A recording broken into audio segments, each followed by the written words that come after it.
Hey guys, well 21.1 is here.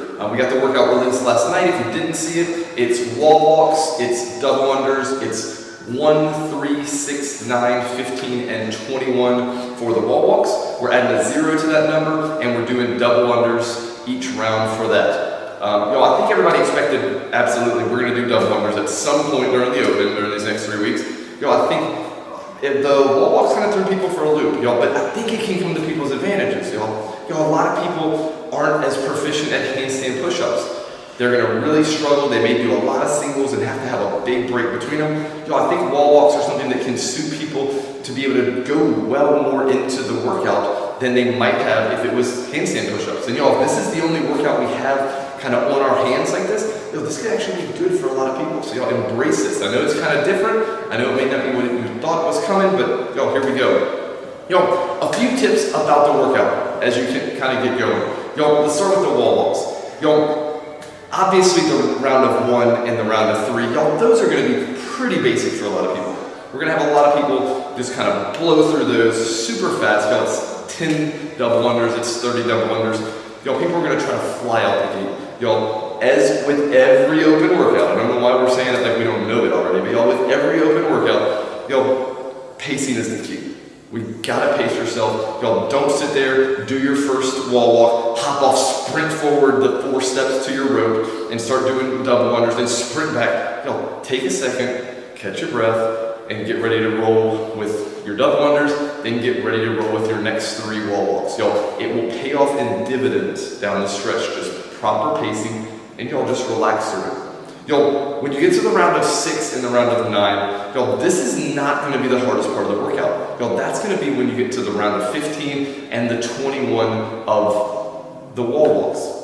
Most people are going to lose all the time on there. They're going to be stuck on there for way longer. But people are going to underestimate the round of 6 and 9 and what it's going to do to them later in the workout. So start breaking it then. When you get to that round of 6, if you break it 3 and 3, if you break it 4 and 2, give yourself a break, shake your shoulders up, and get back to it. Even if you need to sit there and say, I'm going to put my rope, the handles on my rope 5 feet away, and I'm going to walk, I'm going to do my 4 reps, I'm going to walk to the rope, walk back, then I'm going to go straight into my next 2. Do that. Just give yourself 2 or 3 seconds to catch your breath and get going. With the 9, break it up into 3 rounds of 3. That's going to help you save energy and save your shoulders. Your shoulders will be blown up as you get to the 15, as you get to the 21, especially if you're not working handstand push-ups a lot, or you're not working handstand walks, or absolutely you're not working wall walks, or even if you're not doing enough overhead pressing in your daily workouts. You're not sitting there 2 or 3 times a week pressing overhead. It's still going to tax you pretty solidly.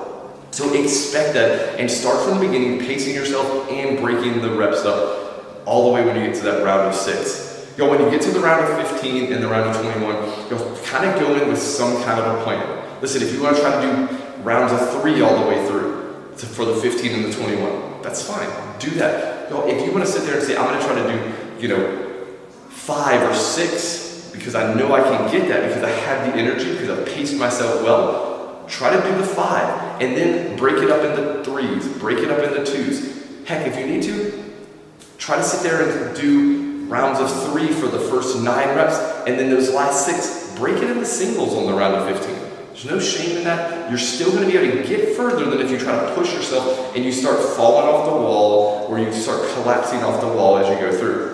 For the double unders, they're pretty straightforward. The 10 and the 30, most people who have double unders, even if you're not super great at them, you're going to navigate those pretty well. It's really going to be when you get to the 90, the 150, the 210. When you get there, have a plan. Listen, if you're someone who's very proficient at double unders, just relax. Just pick a good pacing and just relax through it. You'll be fine. If you're someone who has your double unders, but maybe from time to time you get ahead of yourself, or you get going a little bit too fast or something, make a plan to have a break in.